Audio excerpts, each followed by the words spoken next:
A witch brought in 5 pigs. She smeared pigs' blood on 5 people's faces, cut off their hair, and stuffed it into the pigs' mouths. Next, she cut their faces and legs with a knife and smeared charcoal ash on their faces. An assistant nearby struck a grave with a shovel, and then the 5 people began to dig. With each shovel, the witch made a cut on a pig.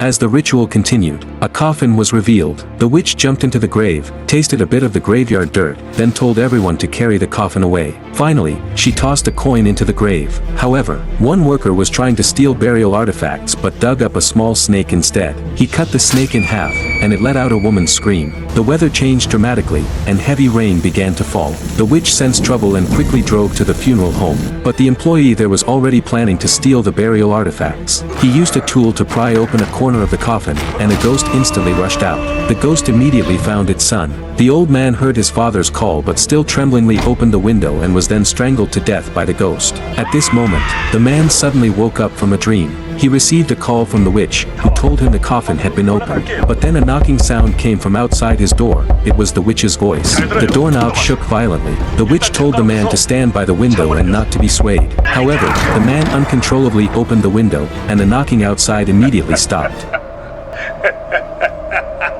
When the witch arrived, she found the man standing blankly by the window. She cautiously approached and asked him what was wrong. The man's like he's possessed by a demon, chanted a few incantations, then knelt on the ground and began to vomit. Afterward, the man started drinking water incessantly. After drinking several bottles, he stopped again. The witch thought he had returned to normal. The next second, the man's head began to rotate, his neck emitting sounds of bones cracking, and he then died on the spot.